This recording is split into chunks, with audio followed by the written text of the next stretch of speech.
नमस्कार प्यारे विद्यार्थियों, स्वागत है आप सभी का एक बार फिर से आपके अपने YouTube चैनल में। दोस्तों, जैसा कि आप सबको पता है कि हम लोगों ने स्टार्ट किया है साइंस के अंदर क्लास 10th के नोट्स की वीडियो हम लेकर के आए हैं। चैप्टर नंबर 1 एंड 2 के कंप्लीट नोट्स आपने कंप्लीट कर लिए हैं और अब हम चर्चा करने वाले हैं चैप्टर नंबर 3 के लिए। धातु एवं अधातु अपना चैप्टर रहेगा। अगर आपने चैप्टर नंबर 1 के नोट्स और 2 के नोट्स नहीं देखे हैं तो पहले जा करके वो देखें। उनमें कई सारी बेसिक और इम्पोर्टेंट बातें आप लोगों को बताई गई है। और अगर आप वीडियो को नहीं ढूंढ पाते हो तो मैं आपके यहाँ पर आई बटन के अंदर एक लिंक दे रहा हूँ, उसको देख करके आप उसके ऊपर क्लिक करके और वीडियो को देख पाओगे। आइए शुरू करते हैं चैप्टर नंबर 3 धातु एवं अधातु। सबसे पहले आपको बता दें इस चैप्टर के अंदर हमें पढ़ना क्या है। नोट्स और नोटबुक पेन लेकर के बैठ जाइए, आप नोट्स बनाते चलेंगे हम साथ साथ में सारी चीज़ें। ब्रीफ में पहले आपको ट्रेलर बता देता हूँ कि इसके चैप्टर में हम क्या क्या पढ़ेंगे। सबसे पहले मैं आपको बताऊंगा कि धातु क्या होते हैं, धातु की परिभाषा आएगी। और इसी धातु के अंदर जब हम इसकी परिभाषा पढ़ेंगे तो कई सारी चीज़ें भी और भी आएंगी, उन सब की परिभाषा देखनी पड़ेगी। इसी प्रकार से आपको अधातु की परिभाषा भी देखनी पड़ेगी। धातु और अधातु में अंतर हो जाएंगे यहाँ पर। इसके बाद में जो पूरा चैप्टर चलेगा वो धातुओं के बारे में ही चलेगा, ठीक है, मेटल्स के बारे में ही चलेगा।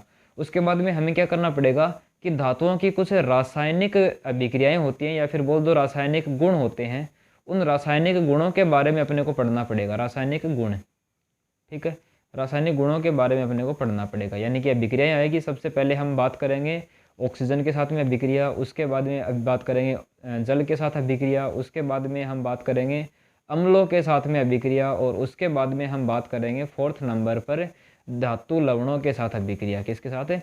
धातु लवणों के साथ अभिक्रिया हम पढ़ने वाले हैं। इसके बाद में हम बात कर लेते हैं आगे। अभिक्रिया हो गई, पूरी की पूरी रिएक्शन हो गई। उसके बाद में हम धातुओं का निष्कर्षण पढ़ेंगे, ठीक है, धातुओं का निष्कर्षण। धातुओं का निष्कर्षण का मतलब ये होगा कि अपने आसपास में जो भी धातुएं मिलती हैं वो मिट्टी से खोद करके निकाली जाती हैं, अयस्क के रूप में निकाली जाती हैं। तो अयस्क जो होंगे वो शुद्ध तो होंगे नहीं, उनके अंदर धातुओं के साथ में कुछ अशुद्धियाँ भी होंगी, वो अपने दूसरे यौगिकों के रूप में मिलेंगे। तो हमें उनको अलग अलग करके और अपने को शुद्ध धातु प्राप्त करनी है। वो शुद्ध धातु प्राप्त करने की विधियाँ जितनी भी हैं वो सारी अपने को पढ़नी पड़ेगी। इसके अलावा हम बात करेंगे बीच में यहाँ पर रासायनिक गुणों के बाद में ही कि जो आयनिक यौगिक होते हैं उनकी बात करेंगे, आयनिक यौगिक, ठीक है। आयनिक यौगिकों की बात करने के बाद में अगला जो टॉपिक होगा वो क्या होगा? 5th नंबर पे टॉपिक होगा वो अपने धातुओं का जो परिष्करण होता है, शुद्धिकरण होता है, वो हम देखेंगे। और लास्ट में हमें देखना पड़ेगा संक्षारण। संक्षारण के बारे में चैप्टर नंबर 1 के अंदर भी मैंने आपको बताया था, लेकिन यहाँ पर पूरा डिटेल से संक्षारण के बारे में है। संक्षारण से बचने के उपाय जो होंगे वो हम देखेंगे यहाँ पर, और उपाय के अंदर कई सारे आएंगे। यहाँ पर अलॉय बनाना हम सीखेंगे, यानी कि जो मिश्र धातु है वो बनाना सीखेंगे। और मिश्र धातु बहुत ही इम्पोर्टेंट टॉपिक है, इसके बारे में आप ध्यान से देखेंगे। तो ये अपना फटाफट से ट्रेलर हो गया कि क्या क्या अपने को पढ़ना है। पहली चीज़ धातु और अधातु की परिभाषा। दूसरी बात इनकी रासायनिक अभिक्रियाएं हम पढ़ेंगे, जिसमें ऑक्सीजन, जल, अम्ल और धातु लवणों से अभिक्रिया करवा के देखेंगे। आयनिक यौगिक हम देखेंगे। उसके बाद में धातुओं का परिष्करण करेंगे, उच्च क्रियाशील, निम्न क्रियाशील और मध्यम क्रियाशील धातुओं का निष्कर्षण। उसके बाद में हम संक्षारण देखेंगे और संक्षारण के बाद में संक्षारण के उपाय देखेंगे, ठीक है। इतनी सी बात आती है और छोटा सा टॉपिक है। कोशिश करेंगे इसी वीडियो के अंदर कंप्लीट करने की कोशिश करेंगे। नहीं हो पाएगा तो हम दूसरा पार्ट भी लेकर के आने वाले हैं इसी चैप्टर का।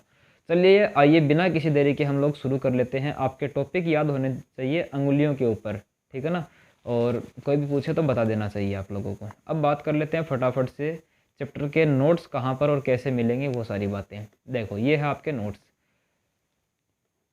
धातु एवं अधातु। धातुएं सामान्यतः निम्न गुण दर्शाती हैं। पहली बात कठोरता, चमकीलापन, आघातवर्ध्यता, तन्यता, ठीक है, ये सारे के सारे गुण हैं वो धातुएं दर्शाती हैं। और भी कई सारे गुण हैं जैसे ऊष्मा की चालकता, विद्युत की चालकता, ठीक है, लेकिन अधातुएं सामान्यतः ऐसे गुण कोई भी दर्शाती नहीं है। तो फिर धातुओं की परिभाषा क्या होगी? सबसे पहले आप लोग हेडिंग लगा लो धातु, और उसके अंदर लिखो धातु के अंदर सामान्यतः ऐसे तत्व जिनमें कठोरता, चमकीलापन, आघात वर्धन्यता, तन्यता, विद्युत चालकता, ऊष्मा चालकता आदि गुण पाए जाते हैं, उन्हें धातु कहते हैं। ठीक है, ये सारी परिभाषा आप बोल दोगे। यानी कि आपके पास में कोई भी एलिमेंट, जैसे मान लो सोडियम है, ठीक है, इसमें कई सारे गुण मिल सकते हैं। ये ऊष्मा का अच्छा चालक हो सकता है ना, आघात वर्धक तन्य हो सकता है, एल्यूमिनियम हो सकता है, फेरस हो सकता है, कॉपर हो सकता है। ये सभी धातुओं के एग्जाम्पल हो जाएंगे। लेकिन इनमें अपवाद आएंगे आगे, वो भी मैं बताऊंगा क्या होता है। कठोरता को कोई परिभाषित करना चाहे तो उसके बारे में हम बोलेंगे कि अगर कोई भी तत्व दाब लगाने पर अपने आकार में परिवर्तन नहीं होता है, और अगर होगा भी तो वो छोटे छोटे पीसेज में टूट जाएगा, इन टुकड़ों में टूट जाएगा, लेकिन आकार नहीं बदलेगा उसका, तो ऐसे गुण को ही हम कठोरता बोलते हैं। पारा एक ऐसी धातु है जो कमरे के ताप पर द्रव होती है। बाकी सारी धातुएं कैसी होती हैं? ठोस होती हैं, कठोर होती हैं। अब चमकीलापन के अंदर हम बात कर लें कि प्रकाश की उपस्थिति में धातुओं की सतह कैसी होनी चाहिए? चमकदार दिखाई देती हैं, इस गुण को चमकीलापन कहते हैं। आघात वर्धन्यता की बात करें तो धातुओं को पीटने पर उनको पतली चादर में रूपांतरित यानी परिवर्तित किया जा सकता है, इस गुण को आघात वर्धन्यता कहते हैं। सोना तथा चांदी जो है वो सबसे ज़्यादा आघात वर्धन्य धातु है, ये नोट कर लेंगे, याद रखेंगे। ऐसे पूछा जाएगा सबसे अधिक आघात वर्धन्य धातुओं के नाम बताइए, तो आप क्या बोलोगे? सोना एवं चांदी। तन्यता की बात कर लें, तन्यता के अंदर हम बोलेंगे कि अगर धातुओं को पतले तार के रूप में खींचा जा सकता है तो इस गुण को ही तन्यता कहते हैं, और धातु के इस गुण को क्या कहते हैं? तन्यता। सोना सबसे ज़्यादा तन्य धातु है और 1 ग्राम सोने से ही लगभग 2 किलोमीटर लंबा तार बनाया जा सकता है। ठीक है, ये तो थोड़ा सा आश्चर्यचकित करने वाली बात है। इसके अलावा सर्वाधिक आघात वर्धन्यता व तन्यता के कारण सोने और चांदी का उपयोग आभूषण बनाने के लिए किया जाता है। इसके अलावा सोने और चांदी में एक गुण और होता है कि उनका संक्षारण कम होता है, यानी कि वो खराब कम होते हैं, इसलिए भी उनका उपयोग आभूषण बनाने के लिए किया जाता है। आगे जाकर के आपके एक प्रश्न होगा, उसके अंदर पूछा जाएगा कि सोने और चांदी जो है उनका उपयोग आभूषण बनाने के लिए क्यों करते हैं? जवाब हो जाएगा क्योंकि ये आघातवर्धक होती हैं, तन्य होती हैं और सबसे कम क्रियाशील होती हैं, यानी कि खराब नहीं होती, इसलिए इनसे आभूषण बनाते हैं। अगला गुण है ऊष्मा चालकता। सामान्यतः धातु ऊष्मा के सुचालक होते हैं तथा इनका गलनांक बहुत ज़्यादा होता है, यानी कि इनको गर्म करके पिघला नहीं सकते हैं, बहुत ज़्यादा तापमान देना पड़ेगा तब जाके पिघलेंगे। इसलिए खाना बनाने के बर्तन जो होते हैं वो धातुओं के बनाए जाते हैं। किस लिए बनाए जाते हैं? क्योंकि गलनांक बहुत ज़्यादा होता है। इसके अलावा ऊष्मा की सर्वाधिक चालक जो होती है वो सिल्वर और कॉपर होते हैं। ऊष्मा की सबसे अच्छी चालक कौन सी धातु हैं? Silver and copper. लेड और मरकरी ऊष्मा के क्या होते हैं? कुचालक होते हैं, यानी कि अच्छे चालक नहीं होते हैं। उसके बाद में अगला गुण आ जाता है 6 नंबर पे, वो है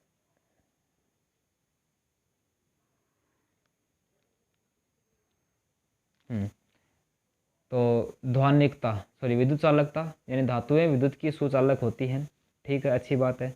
कॉपर सबसे अच्छा चालक भी होता है, सोना और भी अच्छा चालक होता है, लेकिन कॉपर का यूज तार बनाने के लिए करते हैं, यानी कि धातुएं ऊष्मा की चालक होती हैं। इसके अलावा अगला गुण है ध्वनिकता, इसको हम क्या बोलते हैं? सोनोरस। पूरा नाम क्या हो जाएगा? सोनोरस। सोनारस नहीं है, सोनोरस है ये। ठीक है, तो सोनोरस का मतलब क्या होता है, यानी ध्वनिकता का मतलब क्या होता है?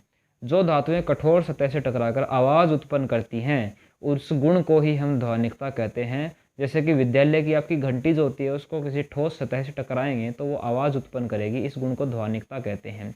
अब इसके बाद में बात आती है धातुओं की, तो सारी गुण हो गए। अधातुएं क्या होते हैं? सामान्यतः अधातुएं गैसीय अवस्था में या ठोस अवस्था में पाई जाती हैं, परंतु ब्रोमीन ऐसी अधातु है जो द्रव अवस्था में पाई जाती है। ये अपवाद है। अधातुओं के अंदर सबसे पहले आपको वो लिखना पड़ेगा परिभाषा। तो क्या आप परिभाषा क्या दोगे? वे तत्व जिनमें उपरोक्त गुण, यानी कि ध्वनिकता, सोनोरस, है ना, और चालकता, विद्युत की चालकता, ऊष्मा की चालकता और तन्यता, आघातवर्धकता आदि गुण नहीं पाए जाते हैं, उस तत्व को हम अधातु कहते हैं। सामान्यतः धातुएं आघातवर्ध्य, तन्यता, विद्युत चालकता, चमक आदि गुण नहीं दर्शाते हैं। अब अपवाद के अंदर ये जो पहला पॉइंट है ना, ये पॉइंट आपको कहाँ लिखना है, इस अपवाद के अंदर यहाँ पर लिखना है पहला पॉइंट लगा करके। अब आ जाओ अपवाद क्या होते हैं और उनके बारे में सारी बातें एक एक करके देखेंगे। अपवाद का मतलब क्या होगा, जितनी भी धातुएं हैं, जितनी भी अधातुएं हैं, उनके अंदर कुछ ऐसी धातुएं हैं जो धातु होते हुए भी धातुओं के समान गुण प्रदर्शित नहीं करते, थोड़ा अलग गुण दर्शाते हैं, दिखाते हैं।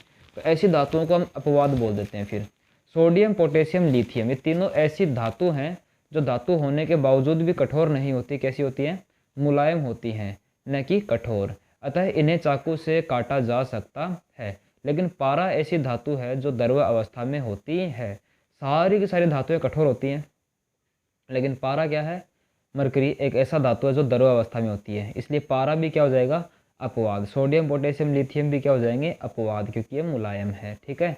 अब उसके बाद में बात आती है और कोई धातुएं जिनको अपवाद के रूप में गिना जा सकते हैं। देखो तो एक और होता है गैलियम और सीजियम, ऐसी धातुएं, ये बाद में बताऊंगा, पहले धातुओं वाले देख लो सारे। गैलियम और सीजियम ऐसी धातु हैं जो कम गलनांक रखती हैं। धातुओं के गलनांक कैसे होने चाहिए, उच्च होने चाहिए, और इसके कैसे हैं, कम हैं। अतः हथेली पर रखने पर यह पिघल जाती है। सोडियम, पोटेशियम और पारा ऐसी धातुएं हैं जो आघातवर्ध्य व तन्यता का गुण नहीं दर्शाते, ध्वनिकता का गुण भी नहीं दर्शाते हैं। इसलिए सोडियम, पोटेशियम और पारा को हम क्या बोलेंगे, अपवाद बोलेंगे। अब पारा और लेड ऐसी धातु हैं जो उष्मा की चालकता को नहीं दर्शाते हैं, यानी उष्मा की कम चालक होती हैं वो। अब बात आ जाती है अधातुओं की। अधातुओं में कितने अपवाद है, एक तो ब्रोमीन है। क्यों, ब्रोमीन ऐसी अधातु है जो द्रव अवस्था में होती है। तो अधातुएं कैसी होनी चाहिए, या तो ठोस होनी चाहिए या गैस होनी चाहिए, लेकिन ये ऐसी है जो द्रव अवस्था में, ब्रोमीन। ठीक है। और धातुओं के अंदर पारा। अब कार्बन जो कि अधातु है, कार्बन का एक अपर रूप है जिसको ग्रेफाइट कहते हैं। तो ग्रेफाइट ऐसी अधातु है जो विद्युत की चालकता को दर्शाती है। बाकी सारी अधातुएं कुचालक होती हैं, लेकिन ये एक अधातु ऐसी है जो विद्युत की चालकता दर्शाती है। आयोडीन भी अधातु है और हीरा भी इसी कार्बन का ही अपर रूप है। तो ये अधातु होते हुए भी क्या होते हैं, चमकीले होते हैं। हीरा ऐसी अधातु है जिसका गलनांक धातुओं से भी अधिक होता है, यानी कि अधातु है, पहली बात तो हीरा गलनांक कम होना चाहिए, लेकिन इतना ज़्यादा है कि धातुओं को भी फेल कर देता है, इसलिए इसको भी अपवाद के रूप में गिना जाता है। अब बात आती है अपना जो सेकंड टॉपिक मैं बता रहा था आपको, पहले तो धातु अधातु के बारे में अभी परिभाषाएं हो गई। अब धातुओं के रासायनिक गुण आएंगे। रासायनिक गुण के अंदर आपको पहला जो गुण देखना पड़ेगा, रासायनिक गुण का मतलब चैप्टर नंबर 2 में भी बताया था मैंने आपको। रासायनिक गुण का मतलब रासायनिक अभिक्रियाएं होती है। अब किससे अभिक्रिया होगी और क्या बनेगा, ये अपने मेन मुद्दा है। तो इस मेन मुद्दे को थोड़ा और आगे बढ़ाते हैं और हम चर्चा कर लेते हैं सबसे पहले धातुओं के रासायनिक गुण के बारे में। सबसे पहली बात, धातुओं के रासायनिक गुण में वायु से अभिक्रिया करवाएंगे। पहला देखो तो अधिक क्रियाशील जो धातुएं होती है वो वायु की उपस्थिति में जलती हैं, अर्थात उनका दहन होता है। अधिक क्रियाशील जैसे आपने रिएक्टिविटी सीरीज देखी थी, सक्रियता श्रेणी, उसके अंदर जो ऊपर आती हैं उनको अधिक क्रियाशील धातुएं बोलते हैं। पोटेशियम, सोडियम, मैग्नीशियम, कैल्शियम, ये वाली। तो ये वायु की उपस्थिति में जलती हैं, अर्थात उनका दहन हो सकता है। जैसे कि बात कर ले मैग्नीशियम का दहन।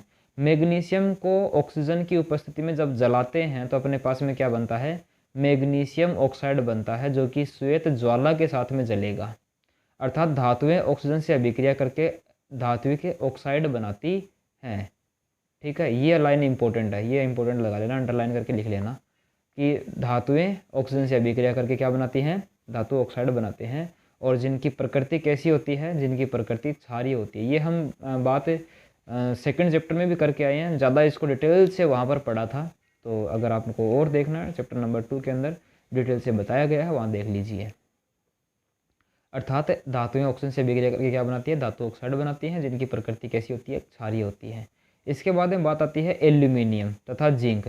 कुछ धातु अम्लीय व क्षारीय दोनों ही प्रकार के धातु ऑक्साइड बनाते हैं। मेरी बात सुनो अब ध्यान से। सबसे पहली बात, ऑक्सीजन से अभिक्रिया करवाएंगे। आप सबको पता है ऑक्सीजन से अभिक्रिया करेंगे तो क्या बनेगा, ध्यान से देखना, इधर बात आ रही धातु की। ऑक्सीजन से अभिक्रिया करेंगे, क्या बनेंगे, धातु ऑक्साइड बनेगा। धातु ऑक्साइड जो बनेगा, ये पहली बात हो गई।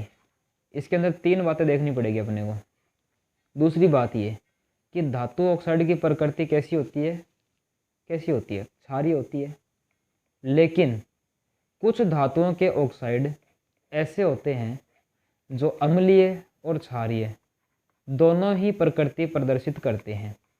ऐसे धातु ऑक्साइड को हम क्या बोलते हैं, उभयधर्मी ऑक्साइड। क्या बोलते हैं, उभयधर्मी ऑक्साइड बोलते हैं। ठीक है, ये दूसरी बात हो गई। तीसरी बात, सामान्यतः धातुओं के जो ऑक्साइड होते हैं उनमें से सभी के सभी जल में नहीं घुलते हैं। कुछ जो होते हैं, कुछ धातु ऑक्साइड, वो क्या होंगे, जल में घुलनशील होंगे। और उन घुलनशील धातु ऑक्साइड को हम क्या बोलेंगे, क्षारक बोलेंगे। क्या बोलेंगे, क्षारक कहेंगे। आगे बात समझ में। तो ये 3 बातें यहाँ पर आने वाली है। पहली बात क्या हो गई, ऑक्सीजन से अभिक्रिया करके धातु ऑक्साइड बनाते हैं जिनकी प्रकृति क्षारीय होती है। लेकिन एल्यूमिनियम, जिंक ऐसी धातुएं हैं तो क्षारकीय और अम्लीय दोनों तरीके के ऑक्साइड बनाते हैं। ऐसे धातु ऑक्साइड को अम्ल तथा क्षारक दोनों से अभिक्रिया करके लवण तथा जल बनाते हैं और उन्हें अब उभयधर्मी ऑक्साइड कहते हैं। ठीक है, तो ऐसे धातु ऑक्साइड जो अम्ल क्षार दोनों से अभिक्रिया करके क्या बनाते हैं, लवण जल बनाते हैं, उनको कहते हैं। अब एल्यूमिनियम ऑक्साइड का एग्जाम्पल लेते हैं। इसको उभयधर्मी क्यों बोला गया एल्यूमिनियम ऑक्साइड को, बाद में जिंक ऑक्साइड की भी बात कर सकते हो। एल्यूमिनियम ऑक्साइड जब अम्ल से अभिक्रिया करता है तो लवण और जल बनाता है। यही एल्यूमिनियम ऑक्साइड जब क्षार से अभिक्रिया करता है तो भी लवण और जल ही बनाता है। इसका नाम हो जाएगा सोडियम एल्यूमिनेट। ठीक है तो इसका मतलब तो ये हो गया फिर कि ये जब अम्ल से अभिक्रिया करेगा तो ये क्षार की तरह बिहेव करेगा, और इस क्षार से अभिक्रिया करेगा तो ये अम्ल की तरह बिहेव करेगा, यहाँ पे क्षार की तरह। तो ये एल्यूमिनियम ऑक्साइड अम्ल और क्षार दोनों की तरह व्यवहार कर सकता है, इसलिए इसको उभयधर्मी ऑक्साइड कहा गया है। इसी तरीके से आपका जिंक ऑक्साइड आता है, वो भी इसी प्रकार से अभिक्रिया करता है और लवण और जल बनाता है, अम्ल से अभिक्रिया करके भी और क्षार से अभिक्रिया करके भी। इसलिए एल्यूमिनियम ऑक्साइड और जिंक ऑक्साइड को क्या बोला गया है, उभयधर्मी ऑक्साइड बोला गया है। अब बात आती है, अधिकांश धातु ऑक्साइड जो होंगे वो जल में अघुलनशील होते हैं, परंतु सोडियम एवं पोटेशियम जल में घुलकर क्षार प्रदान करते हैं। जो पोटेशियम और सोडियम के ऑक्साइड होंगे वो जल में घुलेंगे और KOH और NaOH बना देंगे। ठीक है, इनको हम क्षार बोलते हैं। अब बात आती है, विभिन्न धातुएं वायु के साथ विभिन्न क्रियाशीलता दर्शाती हैं। ऐसा नहीं है कि सारी धातुएं एक ही तरीके से ऑक्सीजन से अभिक्रिया करती हैं, सभी धातुएं अलग अलग तरीके से ऑक्सीजन से अभिक्रिया करेंगी। जैसे कि सबसे पहली बात आती है, सोडियम और पोटेशियम बहुत तेज़ी से अभिक्रिया करती है। किसके साथ में, आपके ऑक्सीजन के साथ में। देखो पहली बात, सोडियम पोटेशियम तीव्र अभिक्रियाशील होती हैं, जिनको खुले में छोड़ने पर ही ये आग पकड़ लेते हैं। अतः इनको सुरक्षित रखने तथा आग से बचाने के लिए इनको केरोसिन के तेल में डुबोकर रखते हैं। प्रश्न कैसे बनेगा यहाँ से, सोडियम और पोटेशियम को केरोसिन तेल में डुबो के क्यों रखते हैं, क्योंकि ये वायु में खुला छोड़ने पर आग पकड़ लेते हैं। आग से सुरक्षित रखने के लिए इनको केरोसिन में डुबो के रखते हैं। दूसरी बात आती है, मैग्नीशियम, एल्यूमिनियम, जिंक व लेड आदि धातुओं की सतह पर ऑक्साइड की परत जम जाती है जब हम इसको जलाते हैं ऑक्सीजन की उपस्थिति में। यह परत धातुओं को पुनः ऑक्सीकरण होने से बचाती है, यानी ज़्यादा खराब होने से बचाती है। आयरन का दहन तो नहीं होता, परंतु बर्नर की ज्वाला में उसको डालने पर ज्वाला तेज़ी से जलने लगती है। इसके अलावा कॉपर का दहन तो नहीं होता, परंतु इस पर कॉपर ऑक्साइड की परत जम जाती है। जब हम कॉपर को ना बहुत ज़्यादा गर्म करते हैं, लाल कर देते हैं गर्म कर करके, और फिर उसको हवा में छोड़ देते हैं ऑक्सीजन से अभिक्रिया करके, कॉपर ऑक्साइड की इसके ऊपर परत जम जाती है काले रंग की। ठीक है, जम जाती है जो काले रंग की होती है। ठीक है, इस तरीके से आपने क्या कर दिया, ऑक्सीजन से अभिक्रिया करवा दी। एक चीज़ और बच जाती है इसमें, एक लाइन, कि सोना और चांदी है ऐसी धातुएं हैं जो अत्यंत ताप पर भी ऑक्सीजन से अभिक्रिया नहीं करती। इनको चाहे कुछ भी करो आप, मारो पीटो कूटो गलाओ जलाओ, लेकिन सोना चांदी है वो ऑक्सीजन से अभिक्रिया बिल्कुल नहीं करती है। ठीक है, अब बात आती है एनोडीकरण। ये क्या होता है एनोडीकरण सॉरी, एनोडीकरण का मतलब ये हो गया कि आपके पास में, देखना ध्यान से, ये कोई कंटेनर है। ठीक है, इस कंटेनर में आपने एक एल्यूमिनियम का कोई टुकड़ा रख दिया, इधर भी रख दिया, इधर ज़रूरी नहीं एल्यूमिनियम का रखेंगे, लेकिन जो एल्यूमिनियम वाला है इसको एनोड बनाओगे आप। एनोड का मतलब हो गया पॉजिटिव टर्मिनल से जुड़ा हुआ होता है, और ये नेगेटिव टर्मिनल है और ये पॉजिटिव टर्मिनल है। यानी कि आप याद रखना, ए से एल्यूमिनियम, ए से एनोड, ठीक है, और ए से और क्या होता है, ऑक्साइड, ये है एल्यूमिनियम का बनाएंगे। यानी कि ऐसी प्रक्रिया जिसके अंदर एल्यूमिनियम धातु को एनोड के रूप में प्रयुक्त करते हैं तथा इसके ऊपर एल्यूमिनियम ऑक्साइड की परत बनाई जाती है, जिससे यह एल्यूमिनियम का जो टुकड़ा है यह फर्दर ऑक्सीडेशन से, यानी कि आगे होने वाली अभिक्रिया ऑक्सीकरण से बचा रहता है हमेशा के लिए। और अब जब ये जो एल्यूमिनियम का टुकड़ा होगा, इसके चारों तरफ आपने जो लगा रखी है परत बन जाती है, वो परत इसको दोबारा से ऑक्सीजन से अभिक्रिया करने से रोकती है, यानी कि और ऑक्सीकरण इसका नहीं होने देती है और ख़राब नहीं होने होती है, सुरक्षित बचा रहता है। इस प्रक्रिया को ही एनोडीकरण कहते हैं। ध्यान से देखना आप, एल्यूमिनियम पर ऑक्साइड की मोटी परत बनाने की प्रक्रिया को ही एनोडीकरण कहते हैं। एल्यूमिनियम पर उपस्थित एक ऑक्साइड की परत इसे संक्षारण से बचाती है। इस परत को मोटा करके इसे संक्षारण से अधिक सुरक्षित भी कर सकते हैं। एनोडीकरण के लिए एल्यूमिनियम की साफ वस्तु को एनोड बनाकर तनु सल्फ्यूरिक अम्ल के जलीय विलयन में विद्युत अपघटन करवाते हैं। अब एनोड पर उत्सर्जित जो ऑक्सीजन गैस है वो एल्यूमिनियम से ऑक्सी की अभिक्रिया करके और ऑक्साइड की मोटी परत बना देती है। इस परत को रंग करके एल्यूमिनियम की वस्तु को आकर्षित भी बना सकते हैं, ठीक है। अब बात आती है कि भाई एनोडीकरण हो गया, सोडियम सर्वाधिक क्रियाशील धातु तथा मैग्नीशियम धीमी अभिक्रिया करता है, अर्थात सोडियम से कम क्रियाशील है। यानी कि यहाँ पर बात आती है कि किस तरीके से वो अभिक्रिया करता है। हम ये सारी अभिक्रियाएं क्यों कर रहे हैं, ताकि अपने को ये पता चल जाए कि धातुओं के अंदर कौन सबसे ज़्यादा क्रियाशील और कौन सबसे कम क्रियाशील है। ये सारा काम करने के लिए हम ये सारी अभिक्रियाएं देख रहे हैं। हमें सक्रियता श्रेणी बनानी है, और सक्रियता श्रेणी उन धातुओं के बनाएंगे जो हमें ज़्यादा काम में आते रहते हैं, ठीक है। तो इसकी परत को रंग करके ये काम किया जा सकता है। सोडियम सर्वाधिक क्रियाशील धातु है तथा मैग्नीशियम धीमी अभिक्रिया करता है। ये ऊपर वाला जो भी चीज़ आपने पढ़ा है ऑक्सीजन से अभिक्रिया की है, उससे ये रिजल्ट निकल के आया है, अर्थात सोडियम से कम क्रियाशील होगा मैग्नीशियम। अब बात करते हैं ऑक्सीजन से अभिक्रिया द्वारा हमें जिंक, एल्यूमिनियम, आयरन व कॉपर आदि की क्रियाशीलता का पता नहीं चलता है। इसलिए हम क्या करेंगे, दूसरी कोई रिएक्शन लेकर के आएंगे जिससे हमें पता चल जाए कि भाई और इन धातुओं में ज़्यादा रिएक्टिव कौन है और कम क्रियाशील कौन है। जल के साथ अभिक्रिया करवा के देखते हैं चलो। तो बात आती है कि सामान्यतः जब धातुएं हैं वो जब जल से अभिक्रिया करेंगी तो अपने पास में धातु का ऑक्साइड बनेगा और साथ में क्या बनेगा, हाइड्रोजन गैस बनेगी। लेकिन जो ज़्यादा क्रियाशील धातुएं हैं वो पहले धातु ऑक्साइड बनाती हैं, फिर ये धातु ऑक्साइड वापस से जल से ही अभिक्रिया कर लेता है, और लास्ट में जो फाइनल प्रोडक्ट बनता है आपके पास में वो बनता है धातु का हाइड्रो ऑक्साइड बनता है। यानी कि धातुओं को जल से अभिक्रिया करवाएंगे तो 2 बार अभिक्रिया होगी उच्च क्रियाशील की, तो वो वहाँ पर धातु ऑक्साइड बना देंगे। लास्ट में प्रोडक्ट फाइनल उत्पाद अपने को क्या मिलेगा, धातु हाइड्रोक्साइड। लेकिन जो कम क्रियाशील हैं वो एक बार ही अभिक्रिया करती हैं और केवल धातु ऑक्साइड बना करके ही रह जाती हैं। अब यहाँ पर अपने को 3-4 बातें देखनी पड़ेगी, ठंडे पानी से, गर्म पानी से और भाप से अभिक्रिया करवा के देखेंगे अलग अलग धातुओं की। पहली बात ध्यान से सुनना आप, सामान्यतः धातुएं जल से अभिक्रिया करके क्या बनाती हैं, हाइड्रोजन गैस और धातु का ऑक्साइड बनाते हैं। जल में घुलनशील जो धातु ऑक्साइड है वो वापस से जल से अभिक्रिया करके धातु हाइड्रोक्साइड बना लेते हैं। सभी धातुएं जल से अभिक्रिया नहीं करते हैं, ये बात आप ध्यान रखोगे। लास्ट में जो नीचे वाली जो धातुएं हैं वो अभिक्रिया नहीं करती हैं, ठीक है। आपको ये जो टेबल है यानी कि ये वाली, सोडियम कैटरीना ने कार मांगी, अल्टो, जैन, फरारी, फिर भी क्यों मिली AGAU यानी उसे ओली, ठीक है।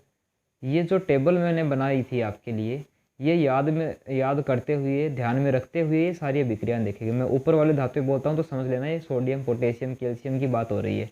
मध्यम क्रियाशील बोलूँ तो समझ लेना एल्यूमिनियम, जिंक और फेरस की बात हो रही है। कम क्रियाशील बोलूँ तो समझ लेना कॉपर की, मरकरी, सिल्वर, चांदी की बात हो रही है। ठीक है, अब चलो आगे, ध्यान से एक एक लाइन को देखना। जल में घुलनशील धातुएं जल से अभिक्रिया कर लेती हैं और धातु हाइड्रोक्साइड बना लेती हैं, और सभी धातुएं जल से अभिक्रिया नहीं करती, यानी कि नीचे वाली नहीं करेंगी।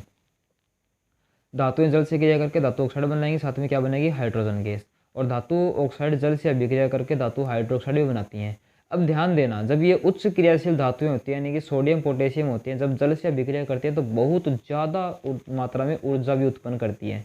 और इस अभिक्रिया में यानी कि हाइड्रोजन गैस के साथ साथ में क्या बनेगी, बहुत अधिक मात्रा में ऊर्जा भी बनेगी जब हम सोडियम की बात करें। और ये ऊर्जा जो होती है, इसकी वजह से जब हाइड्रोजन गैस निकलती है, ये हाइड्रोजन गैस जलने लगती है। और इसी का मतलब ये हुआ कि सोडियम, पोटेशियम को जब हम जल के अंदर डालते हैं तो इस उष्मा की वजह से हाइड्रोजन गैस जलने लगती है, और हमें लगता है कि सोडियम को पानी में डालने पर उसने आग पकड़ ली है। एक्चुअल में जो आग होती है वो सोडियम ने नहीं पकड़ी है, वो किसने पकड़ी है, हाइड्रोजन ने पकड़ी है, क्योंकि हाइड्रोजन एक अच्छा ईंधन भी होता है। सोडियम तथा पोटेशियम की जल से अभिक्रिया अत्यंत उष्माक्षेपी होती है, इसलिए हाइड्रोजन गैस तुरंत जलने लगती है। यहाँ पर पोटेशियम की जल से अभिक्रिया करवाएंगे तो KOH बनेगा और साथ में हाइड्रोजन गैस बनेगी। इस KOH को दोबारा से जल से अभिक्रिया करवाएंगे, दोबारा ये कर लेगा खुद ही, हम तो क्या करवाएंगे, और क्या बना लेगा, पोटेशियम का हाइड्रोक्साइड बन जाएगा। यानी कि फाइनल में अपने को पोटेशियम का हाइड्रोक्साइड बना है। यानी कि अब हम इसको पूरे रिएक्शन को देखना चाहें तो ये बनेगा, पोटेशियम जब जल के बाद साथ में 2 बार अभिक्रिया करती है तो अपने पास में 2 KOH बन जाते हैं, प्लस में हाइड्रोजन गैस बन जाती है। इसी तरीके से सोडियम जो होगा वो 2 बार जल से अभिक्रिया करेगा और NaOH और साथ में हाइड्रोजन गैस और प्लस में बहुत ज़्यादा मात्रा में ऊर्जा भी उत्पन्न करेगा। इस प्रकार से हमने बोल दिया कि उच्च क्रियाशील धातुएं ठंडे जल से अभिक्रिया करके और आग पकड़ लेते हैं।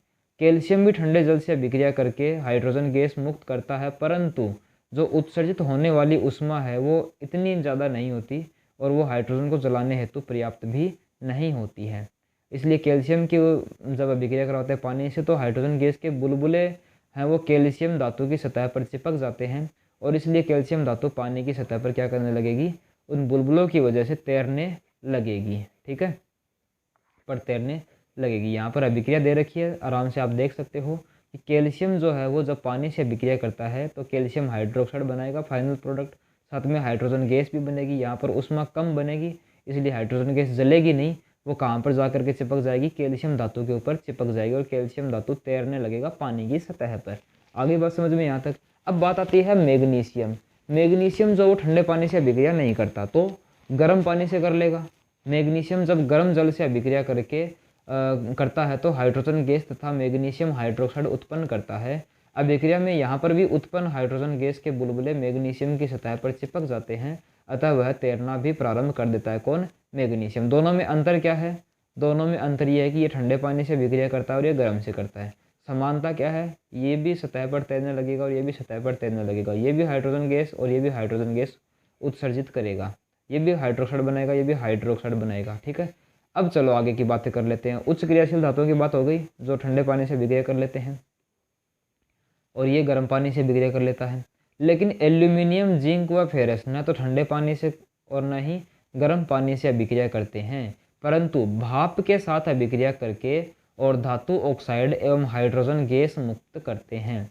धातु ऑक्साइड बनेगा। यहाँ पर ध्यान देने लायक बात यह, अंडरलाइन कर लेना इसको, यहाँ पर धातु ऑक्साइड ही बनेगा। ऊपर की सभी अभिक्रिया में धातु हाइड्रोक्साइड बन रहा था फाइनल, यहाँ पर धातु ऑक्साइड ही बनेगा एवं हाइड्रोजन गैस उत्पन्न होती है सब में। ठीक है, अब बात कर लेते हैं कुछ एग्जाम्पल की। तो एल्यूमिनियम को जब हम अभिक्रिया करवाएंगे किसके साथ में, पानी के साथ में, तो क्या होगा, एल्यूमिनियम का ऑक्साइड बन जाएगा और प्लस में हाइड्रोजन गैस बन जाएगी।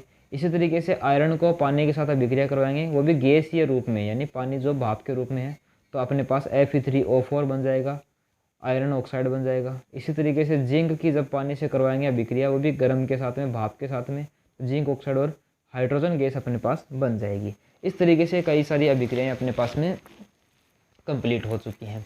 अब बात आती है कि ठंडे पानी से अभिक्रिया हो गई, गर्म से भी हो गई, अब क्या कोई ऐसी धातु भी है जो कि पानी से अभिक्रिया करे ही ना, चाहे किसी भी कंडीशन में, ऐसी धातुएं भी हैं अपने पास में मौजूद हैं। जैसे कि Pb यानी कि lead, copper, Ag, Au, mercury, ऐसी धातुएं हैं जो जल के साथ अभिक्रिया बिल्कुल नहीं करते, ना तो ठंडा गर्म ना ही भाप के साथ में। अब इसका मतलब ये होगा कि ये अभिक्रिया ही नहीं करेंगे तो हमें कैसे पता चलेगा कि इनके अंदर कौन ज़्यादा अभिक्रियाशील और कौन कम क्रियाशील है।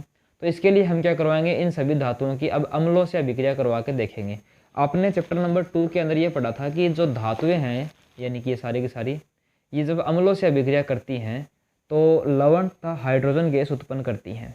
तो यहाँ पर भी वो ऐसा ही काम करेंगे फिर, है ना, एक ही चीज़ अलग अलग थोड़ी ना हो जाएगी, लेकिन इसमें कुछ ट्विस्ट आएगा, वो देखना ध्यान से। अम्लों से अभिक्रिया, सामान्यतः धातुएं अम्लों से अभिक्रिया करके क्या बनाती है, लवण तथा हाइड्रोजन गैस मुक्त करती हैं। ठीक है, कोई दिक्कत नहीं है। यह अभिक्रिया बहुत ज़्यादा उष्माक्षेपी भी होती है, कोई दिक्कत नहीं। मैग्नीशियम, एल्यूमिनियम, जिंक व फेरस की तनु अम्ल से अभिक्रिया करवाने पर बुलबुले जो बनते हैं, यानी कि हाइड्रोजन गैस जो बनती है, उन बुलबुले बनने की दर मैग्नीशियम में अधिक होती है, अतः बुलबुले बनने की दर के आधार पर इनकी क्रियाशीलता निम्न होगी। सबसे ज़्यादा बुलबुले मैग्नीशियम के साथ बने, फिर एल्यूमिनियम, फिर जिंक और फिर आयरन फेरस के साथ में बुलबुले बने। तो इनकी क्रियाशीलता का थोड़ा बहुत अंदाज़ा हमें लग गया। लेकिन फेरस के बाद में जो आने वाले धातु हैं बच गए, और उनका कैसे पता चलेगा, उनके बारे में हम 4th नंबर पे एक और अभिक्रिया देखेंगे। लेकिन उससे पहले की बात आ जाती है, अब ध्यान से दोबारा बताना मेरे को, धातुएं जब अम्ल से अभिक्रिया करती है तो क्या बनाती हैं, आपका जवाब होना चाहिए हाइड्रोजन गैस। लेकिन मैं अगर आपको ये बोलूँ कि धातुएं जब नाइट्रिक अम्ल यानी HNO3 से अभिक्रिया करेंगे, किससे, HNO3 नाइट्रिक अम्ल से अभिक्रिया करेंगे, तो हाइड्रोजन गैस नहीं बनाएंगे। क्यों, क्योंकि HNO3 एक ऑक्सीकारक है, बनने वाली हाइड्रोजन गैस को वो ऑक्सीकृत करके और H2O के अंदर कन्वर्ट कर देंगे और खुद अपने ही किसी नाइट्रोजन के ऑक्साइड के अंदर बदल जाएंगे। ठीक है, इस तरीके से यहाँ पर ये अपवाद आ गया, ध्यान से देखना। अब कॉपर की अभिक्रिया तनु HCl से कराने पर न तो बुलबुले बनते हैं और न ही भाप बनती है, इसका मतलब कॉपर की अभिक्रिया, कॉपर अम्ल से अभिक्रिया नहीं करता है। तो ऊपर वाली बात हो गई। अब देखना ध्यान से, यहाँ से शुरू हो जाओ। HNO3 के बारे में देखो आप, जो कि नाइट्रिक अम्ल होता है। नाइट्रिक अम्ल धातुओं से अभिक्रिया करके हाइड्रोजन गैस उत्पन्न नहीं करता, क्योंकि HNO3 क्या होता है, एक प्रबल ऑक्सीकारक होता है, इसलिए उत्पन्न हाइड्रोजन गैस का ऑक्सीकरण करके क्या बना देता है, जल बना देता है, और तथा स्वयं नाइट्रोजन के किसी ऑक्साइड में कन्वर्ट हो जाता है, रूपांतरित हो जाता है। नाइट्रोजन का ऑक्साइड जैसे NO, N2O, NO2, ज़्यादातर इसमें कन्वर्ट होता है NO2 के अंदर। ठीक है, आ गई बात समझ में। अब बात आती है मैग्नीशियम तथा मैग्नीज, ऐसी धातुएं हैं, एक और अपवाद के अंदर अपवाद। ठीक है, यानी कि धातुएं थी वो अम्ल से अभिक्रिया करके हाइड्रोजन गैस बना रही थी। नाइट्रिक अम्ल आया और उसने बोला कि चलो आपके थोड़ा क्रियाकलाप चेंज कर देता हूँ, मैं अब आपको हाइड्रोजन गैस नहीं बनाने दूंगा, आप क्या करोगे, जल बनाओगे। लेकिन फिर धातुओं की मीटिंग बैठी और उन धातुओं ने बोला कि भाई ऐसा तो नहीं चलेगा, हमारे तो नाक का सवाल है। तो इसमें धातुओं में 2 धातु निकल करके आते हैं, एक तो मैग्नीशियम और मैग्नीज। वो क्या बोलेंगे कि HNO3 अम्ल से हम अभिक्रिया भी करेंगे और हाइड्रोजन गैस भी बनाएंगे, मुक्त करते हैं। तो मैग्नीशियम और HNO3 जब अभिक्रिया करेंगे तो मैग्नीशियम नाइट्रेट बनेगा, साथ में क्या बनेगी, हाइड्रोजन गैस बनेगी, मैग्नीशियम डाई नाइट्रेट बनेगा। इसी तरीके से मैग्नीज जब अभिक्रिया करेगा तो वो भी हाइड्रोजन गैस ही उत्पन्न करेगा। यहाँ पर एक अपना अलग से टॉपिक आता है जो इम्पोर्टेंट भी है, एक्वारेजिया। एक्वारेजिया क्या होता है, यदि HCl तथा HNO3 दोनों अम्लों को 3:1 के अनुपात में मिला दें, HCl के कितने भाग होने चाहिए, 3 भाग, HNO3 के कितने भाग होने चाहिए, 1 के अनुपात में मिलाया जाता है, तो बनने वाला मिश्रण क्या कहलाता है, एक्वारेजिया, जिसको अम्लराज भी कहते हैं। यह सोने को भी गला सकता है, और अकेले HCl और अकेले HNO3 में ये क्षमता नहीं होती, लेकिन साथ में मिल जाते हैं ना, तो ऐसी क्षमता आ जाती है कि सोने को गला सकते हैं। इसका मतलब यह प्रबल संक्षारक होते हैं। अब बात आती है धातुओं की, धातु लवणों से अभिक्रिया। ये 4थे नंबर की अभिक्रिया आ रही है अपनी, कितने नंबर की, 4th नंबर की अभिक्रिया आ रही है। धातु की अभिक्रिया करवाएंगे और धातु लवणों से ही करवाएंगे। इससे अपने को बेहतर परिणाम मिलेंगे और हम बता पाएंगे कि धातु में कौन ज़्यादा क्रियाशील और कौन कम क्रियाशील। यदि हम धातुओं की अभिक्रिया धातु लवणों से ही करवाते हैं तो अधिक क्रियाशील धातु कम क्रियाशील धातु को उसके यौगिक के विलयन से विस्थापित कर देता है, यानी कि पता चल जाएगा कि कौन ज़्यादा क्रियाशील है। जो मान लो धातु ए है वो इस धातु बी को हटा देता है तो धातु ए ज़्यादा क्रियाशील है, वरना कम क्रियाशील है। देखो तो फेरस जब कॉपर सल्फेट से अभिक्रिया करते हैं, कॉपर सल्फेट के जलीय विलयन के अंदर जब फेरस आयरन डाला जाता है तो आयरन सल्फेट बनता है, कॉपर बेचारा बाहर चला जाता है, यानी कि फेरस ज़्यादा क्रियाशील है। इसी तरीके से जिंक को फेरस सल्फेट के विलयन में डालेंगे तो जिंक सल्फेट और फेरस बाहर चला जाता है। इसका मतलब फेरस से ज़्यादा जिंक क्रियाशील है। और फेरस के अंदर जब कॉपर मिलाया जाता है, फेरस सल्फेट के विलयन में कॉपर मिलाते हैं तो कॉपर तो कम क्रियाशील है, वो इसको हटा नहीं पाएगा और यहाँ पर कोई अभिक्रिया नहीं रहेगी, यानी कि नो रिएक्शन हो जाएगी। इस तरीके से हम क्या बोलते हैं कि चारों प्रकार की अभिक्रियाओं में हमें ये पता चल जाता है कि कौन धातु ज़्यादा क्रियाशील और कौन सा धातु कम क्रियाशील है। सबसे ज़्यादा बेहतर परिणाम अपने को लास्ट वाली रिएक्शन जिसमें हम धातुओं की धातु लवणों से अभिक्रिया करवाते हैं उसमें मिलते हैं। सक्रियता श्रेणी हो जाएगी, पहला सबसे ज़्यादा क्रियाशील पोटेशियम, फिर sodium, calcium, magnesium, aluminium, zinc, iron, lead, hydrogen के बाद में कॉपर, पारा यानी मरकरी और सिल्वर और चांदी लास्ट में। इसको याद करने की तरकीब भी मैंने बता रखी है आप लोगों को, वो क्या है, कैटरीना ने कार मांगी अल्टोजेन फरारी फिर भी क्यों, फिर भी अल्टोजेन फरारी फिर भी बीच में हाइड्रोजन आएगा लेकिन फिर क्यों मिली यानी मरकरी, उसे ओडी यानी AgAu। ठीक है, इस तरीके से याद कर लो, घटती क्रियाशीलता ये लिखी गई है। अब यहाँ पर एक प्रश्न आता है अपने पास में कि बताओ सक्रियता श्रेणी किसे कहते हैं। तो आपका जवाब क्या होगा, यदि हम धातुओं को उनकी क्रियाशीलता के घटते क्रम अर्थात अवरोही क्रम में व्यवस्थित करें तो इस प्रकार से प्राप्त श्रेणी को सक्रियता श्रेणी कहते हैं। ठीक है, तो इस तरीके से आपने परिभाषा भी देख ली भाई, सक्रियता श्रेणी की परिभाषा क्या होती है। अब बात करते हैं धातु एवं अधातु की अभिक्रिया, यानी कि आयनिक यौगिकों की बात चल रही है। आयनिक यौगिकों के अंदर हमें क्या पढ़ना पड़ेगा वो ध्यान से देखो, कैसे बनते हैं आयनिक यौगिक वो भी देख लेंगे हम यहाँ पे। धातु एवं अधातु की अभिक्रिया, सामान्यतः सभी तत्व स्थायित्व प्राप्त करने के लिए अन्य परमाणुओं से इलेक्ट्रॉन का आदान प्रदान करके अष्टक पूर्ण करते हैं। जी हाँ, बिल्कुल सही बात है।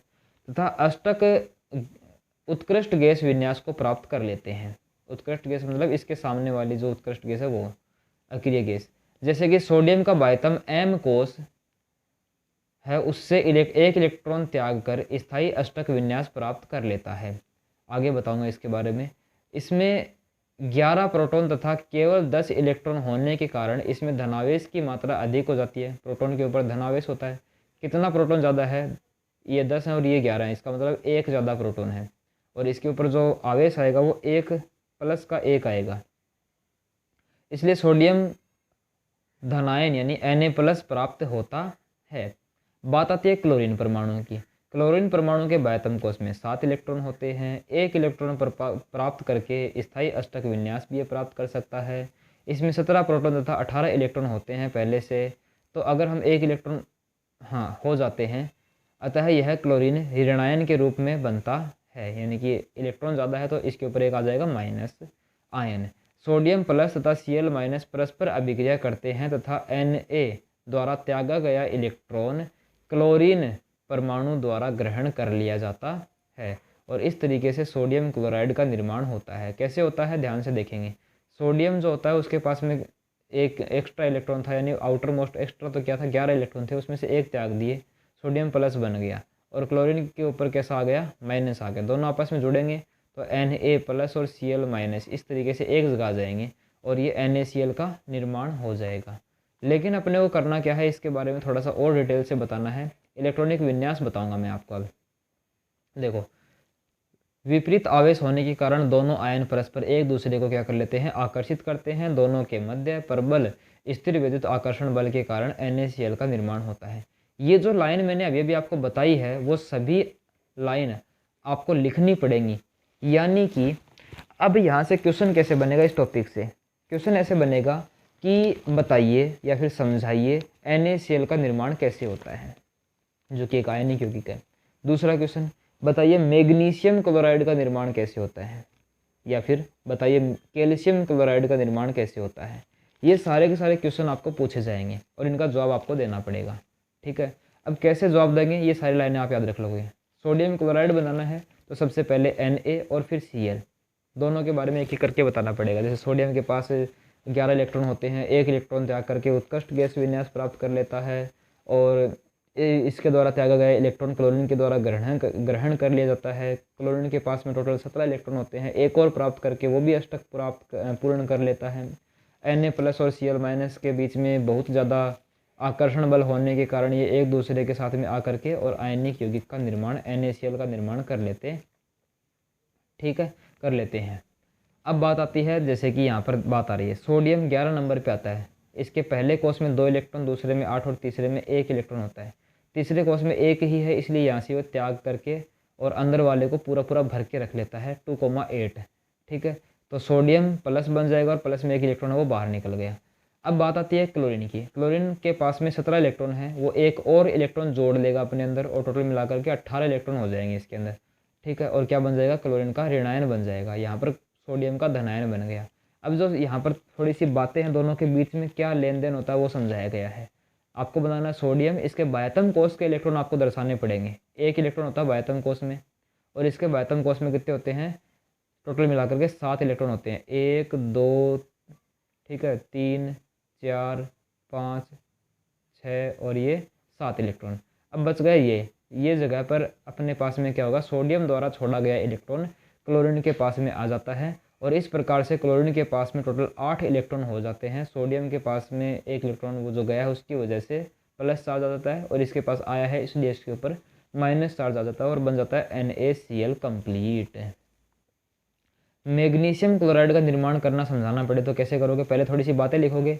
मैग्नीशियम के पास बाह्यतम कोष में 2 इलेक्ट्रॉन होते हैं, इसलिए यह अपने 2 इलेक्ट्रॉन को त्याग करके और अष्टक पूर्ण करता है, जिसके बाद में यह Mg+2 बनाता है।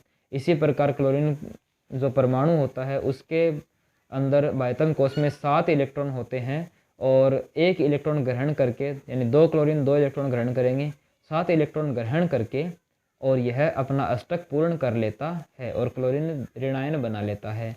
मैग्नीशियम और क्लोरीन के दोनों परमाणु आपस में जब अभिक्रिया करते हैं, इलेक्ट्रॉन का लेन देन करते हैं, तब अपने पास में मैग्नीशियम क्लोराइड का निर्माण हो जाता है। जैसे मैग्नीशियम के पास में 2 इलेक्ट्रॉन थे, उसने दान करने उसको, एक तो इस क्लोरीन को दे देगा और एक इस क्लोरीन को दे देगा और इस प्रकार से Mg+2 और Cl- वो भी 2 मिल करके MgCl2 का निर्माण कर लेते हैं। आयनिक यौगिक बनाना तो हमने सीख लिया। अब मैं आपको होमवर्क दे रहा हूँ, इसकी प्रैक्टिस आपको खुद से करनी है। जैसे कि कैल्शियम और क्लोराइड, इसका निर्माण करना आप लोगों को। ठीक है, तो इसमें आपको वही बातें लिखनी पड़ेगी। इसके पास में बाह्यतम कोष में 2 इलेक्ट्रॉन होते हैं, दोनों इलेक्ट्रॉन त्याग देता है, Ca+2 बनाता है और क्लोरीन भी अपने पास में जो इलेक्ट्रॉन होते हैं वो दोनों त्याग करके Cl- बनाता है। 2 क्लोरीन चाहिएंगे क्योंकि यहाँ पर तो +2 है, दोनों इलेक्ट्रॉन 2 क्लोरीन को दे करके ये Cl2 का निर्माण कर लेता है। ऐसे आपको लिखना है, पूरा प्रैक्टिस करनी है, लिख करके देखना है। और भी जितने आयनिक कंपाउंड आप बना सको उसकी प्रैक्टिस करने की कोशिश करना, आप परफेक्ट बनते जाओगे। अब बात आती है आयनिक यौगिकों के गुणधर्म। आयनिक यौगिकों के 4 गुणधर्म दर्शाए गए हैं। सबसे पहला गुणधर्म, आयनिक यौगिक कठोर होते हैं। अब इसका कारण पूछ लेगा आपसे, बताइए आयनिक यौगिक सबसे ज़्यादा कठोर क्यों होते हैं? क्योंकि धनायन व ऋणायन के मध्य इतना प्रबल स्थिर विद्युत आकर्षण बल पाया जाता है और ये यौगिक भंगुर होते हैं। भंगुर का मतलब समझते हो आप, जिनके ऊपर दाब लगाने पर वो उनके आकार में परिवर्तन नहीं होता, वो टूट जाते हैं, टुकड़े टुकड़े हो जाते हैं उसके, लेकिन आकार नहीं बदलेगा। ऐसे पदार्थों को हम भंगुर पदार्थ बोलते हैं। ठीक है, तो आयनिक यौगिकों के बीच में प्रबल स्थिर विद्युत आकर्षण बल पाया जाता है, भंगुर होते हैं, दाब लगाने पर टुकड़ों में टूट जाते हैं, इसलिए ये क्या होते हैं, कठोर होते हैं। ठीक है, बहुत अधिक आकर्षण बल के वजह से। दूसरी बात आती है इनके गलनांक एवं क्वथनांक। गलनांक एवं क्वथनांक भी इनके बहुत ज़्यादा उच्च होते हैं, क्योंकि मजबूत अंतर आणविक बल को तोड़ने के लिए अपने को बहुत अधिक ऊर्जा की आवश्यकता होती है और बहुत अधिक ऊर्जा चाहिएगी, यानी कि गलनांक और क्वथनांक भी उच्च होंगे। बात आती है घुलनशीलता की। सामान्यतः जो आयनिक यौगिक होते हैं ना, वो जल में तो घुलनशील होते हैं, लेकिन पेट्रोल व डीजल के अंदर यानी केरोसिन के अंदर, इनके अंदर विलायकों में अघुलनशील होते हैं। अब बात आती है विद्युत चालकता की। यहाँ पर 3 तरीके से क्वेश्चन बन सकता है। पहली बात, विद्युत चालकता के बारे में बताओ, होती है कि नहीं होती? तो आयनिक यौगिकों के जलीय विलयन विद्युत के चालक होते हैं, क्योंकि इनमें मुक्त आयन होते हैं और विद्युत धारा प्रवाहित करने पर आयन गति करने लगते हैं। गति, आयनों की गति ही तो क्या होती है, विद्युत की चालकता होती है। तो समझ में आ गया विद्युत की चालकता क्यों होती है, क्योंकि आयन में टूट जाते हैं और विलयन के अंदर जो आयन होते हैं वो गति करने लगते हैं, जिसकी वजह से चालक होते हैं। लेकिन ठोस अवस्था में है ना, ये विद्युत के सुचालक नहीं होते हैं। क्यों? क्योंकि ठोस अवस्था में दृढ़ संरचना के कारण आयनों की गति संभव नहीं होती है, इसलिए ठोस अवस्था में आयनिक यौगिक विद्युत के चालन नहीं करते हैं। अब गलित अवस्था में क्यों करते हैं, फिर ये भी बता दो। आप सवाल पूछ लिए गलित अवस्था में ही क्यों चालक होते हैं, ये बताओ। तो गलित अवस्था में विपरीत आवेश वाले आयनों के मध्य स्थिर विद्युत आकर्षण बल जो है ना, वो ऊष्मा के कारण क्या पड़ जाता है, कमज़ोर पड़ जाता है। और इस वजह से, कमज़ोर बल की वजह से आयन फिर आराम से मुक्त रूप से गति भी कर पाते हैं, और मुक्त रूप से गति कर पाएंगे तो विद्युत के सुचालक बन जाएंगे गलित अवस्था में। समझ गए आप बात को। अब चलते हैं आगे। आगे अपने को क्या पढ़ना पड़ेगा, खनिज के बारे में पढ़ना पड़ेगा। यहाँ से वैसे देखा जाए तो आपका पार्ट सेकंड शुरू हो चुका है, पार्ट सेकंड, ठीक है। बात कर लेते हैं अब आगे की। पार्ट सेकंड के अंदर क्या हमें पढ़ना पड़ेगा वो देखो। पार्ट सेकंड के अंदर हम खनिज पढ़ेंगे और उसका निष्कर्षण पढ़ेंगे। ध्यान से देखना। खनिज क्या होते हैं, पृथ्वी की भूप्रकृति में प्राकृतिक रूप से पाए जाने वाले तत्वों या यौगिकों को ही हम क्या कहते हैं, खनिज कहते हैं। तो फिर अयस्क किसको कहते हैं, कुछ खनिज जो अपने मिट्टी में मिलते हैं उनके अंदर विशेष धातु की प्रतिशत मात्रा बहुत अधिक होती है, जिसे निकालना लाभकारी भी होता है। इन खनिजों को ही हम क्या कह देते हैं, अयस्क कह देते हैं, कहते हैं। धातुओं का निष्कर्षण पढ़ना पड़ेगा, यानी कि इन अयस्कों से धातुओं को अलग करना, उसी को हम धातुओं का निष्कर्षण कहते हैं। सक्रियता श्रेणी में नीचे आने वाली धातुएं कम क्रियाशील होती हैं, ठीक है, अतः ये स्वतंत्र अवस्था में पाई जाती हैं। कम क्रियाशील यानी क्रिया नहीं करेंगी किसी से भी, खुद अकेले मिलेंगे, स्वतंत्र अवस्था में मिलेंगे। सिल्वर तथा कॉपर अपने ऑक्साइड या सल्फाइड अयस्क के रूप में संयुक्त अवस्था में ही पाए जाते हैं, ठीक है। ये कुछ बातें बताएंगे कौन सा धातु किस रूप में मिल सकता है अपने को नेचर के अंदर, वो सारी बातें यहाँ पर थोड़ी थोड़ी होंगी। ये सारी लाइनें आपको एकदम से रटनी नहीं है, लेकिन समझनी ज़रूर है, ठीक है। समझ जाओगे तो अपने आप याद भी हो जाएंगी। मध्यम क्रियाशील धातु जैसे कि जिंक है, फेरस है, लेड है, ये पृथ्वी की भूप्रकृति में ऑक्साइड के रूप में मिल सकते हैं, या फिर सल्फाइड के रूप में, या फिर कार्बोनेट के रूप में मिल सकते हैं। 3 रूपों में मिल सकते हैं अपने को। अब इन तीनों रूपों से हम शुद्ध धातु कैसे प्राप्त करें, इनके लिए अलग अलग विधियाँ होंगी, वो हम काम में लेंगे। उच्च क्रियाशील धातु कैसे मिलेंगी फिर, sodium, potassium, calcium, magnesium, aluminium, ये कभी भी स्वतंत्र रूप से नहीं पाई जा सकती।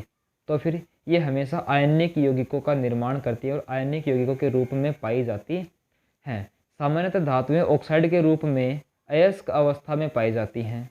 ज़्यादातर धातुएं आपको प्रकृति में मिलेंगी अयस्क के रूप में, तो वो अपने ऑक्साइड के रूप में मिलेंगी। कारण क्या है, इसका जवाब दो। क्वेश्चन बनेगा कि सामान्यतः धातुओं के अयस्क ऑक्साइड के रूप में मिलते हैं, कारण बताइए। कारण यही है कि ऑक्साइड बनाना यानी ऑक्सीजन से अभिक्रिया करना। प्रकृति में ऑक्सीजन की मात्रा बहुत अधिक होती है और ऑक्सीजन बढ़िया क्रियाशील धातु भी है, इसलिए ज़्यादातर उसे वो रिएक्शन कर लेती है, अभिक्रिया कर लेती है और ऑक्साइड बना देती है। इसलिए देखो, सामान्यतः धातुएं ऑक्साइड के रूप में अयस्क अवस्था में पाई जाती है, क्योंकि प्रकृति में ऑक्सीजन की प्रचुर मात्रा है तथा यह अधिक क्रियाशील भी होती है, इसलिए ऑक्साइड के रूप में मिलता है।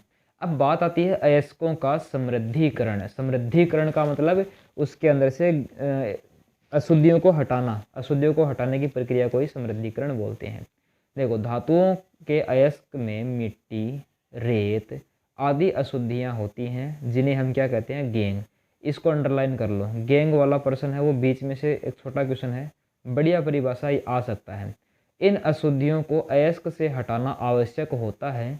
गैंग के भौतिक एवं रासायनिक गुणों के आधार पर या फिर उस अयस्क के भौतिक और रासायनिक गुणों के आधार पर पृथक्करण के लिए अलग अलग तकनीक विधियां अपनाई जाती हैं, जिसे अयस्कों का समृद्धिकरण कहते हैं, ठीक है।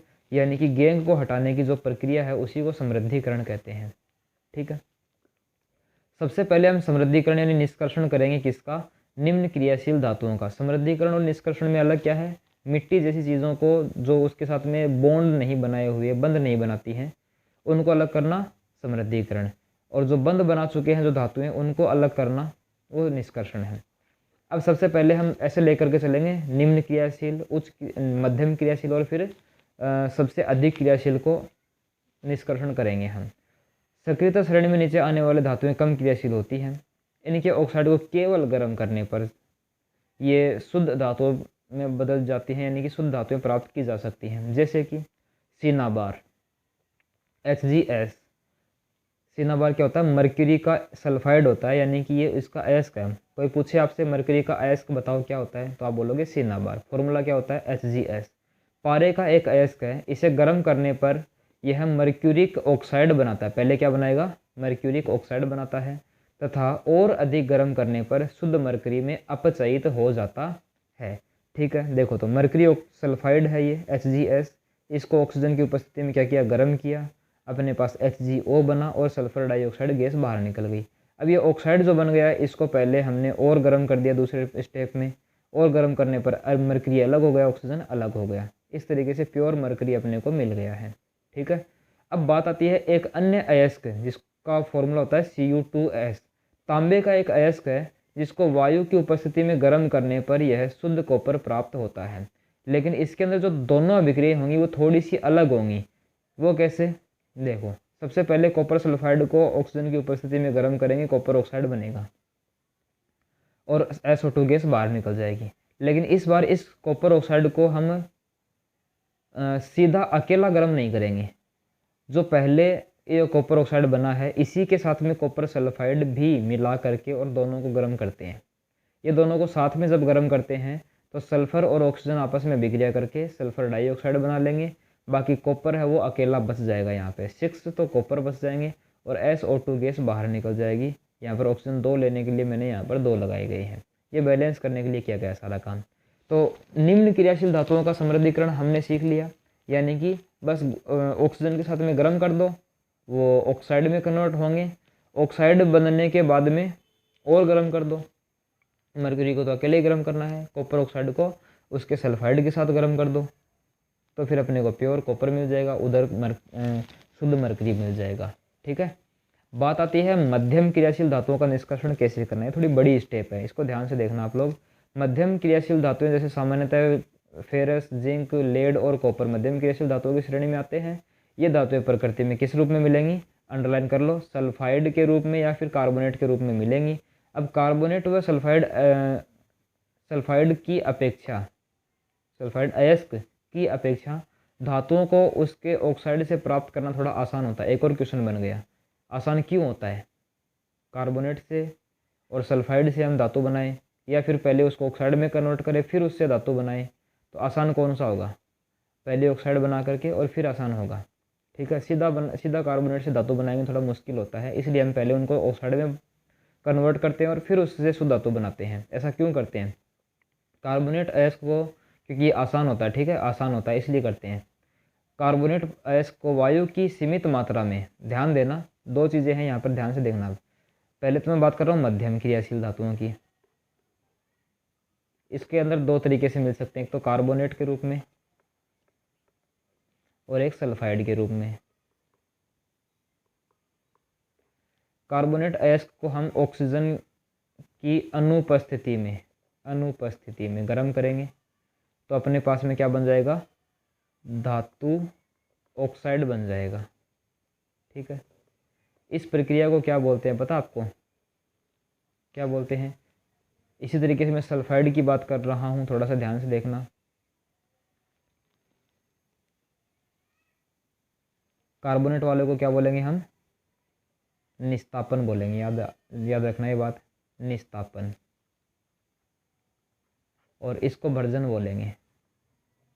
लेकिन सल्फाइड अयस्क जो होंगे उसको हम ऑक्सीजन की उपस्थिति में गर्म करेंगे और इससे क्या बन जाएगा? अपने पास वही धातु ऑक्साइड बन जाएगा। दोनों ही प्रक्रिया के अंदर ना धातु ऑक्साइड ही बनेगा, लेकिन इसके अंदर धातु की अनुपस्थिति है और इसके अंदर धातु की उपस्थिति है। धातु ऑक्साइड बनेंगे, इस प्रक्रिया को हम भर्जन बोलेंगे और इस प्रक्रिया को हम क्या बोलेंगे? निस्तापन बोलेंगे। ये बात आपको याद रखनी है, समझ गए बात को?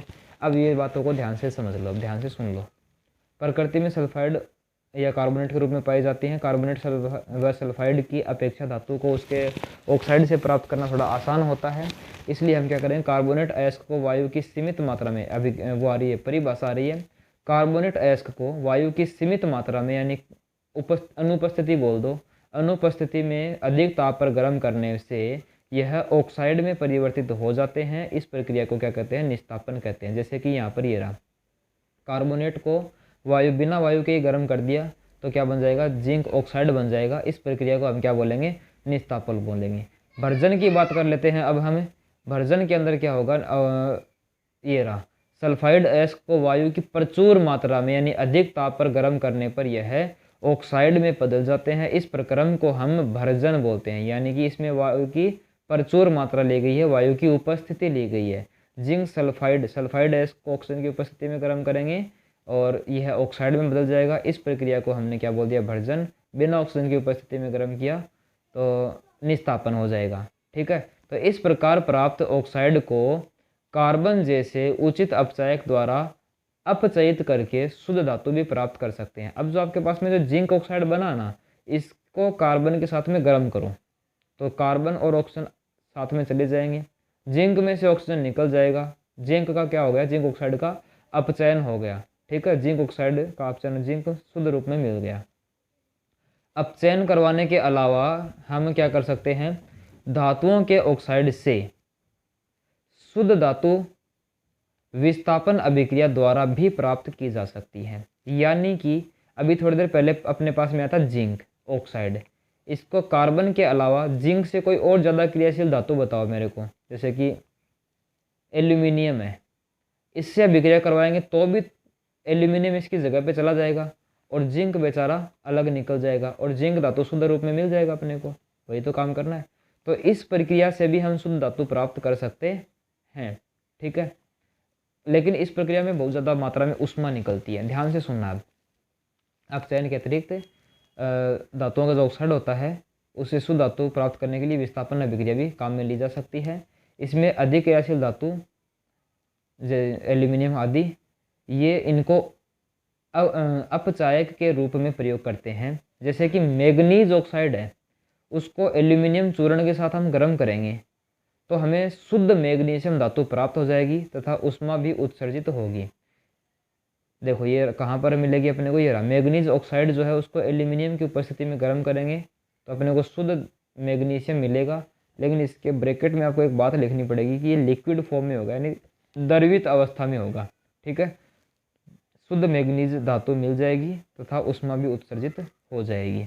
इन ऊष्माक्षेपी अभिक्रिया में उत्सर्जित ऊष्मा की मात्रा इतनी अधिक होती है कि धातुएं हमें गलित अवस्था में प्राप्त होती हैं, अवस्था में आ जाती हैं।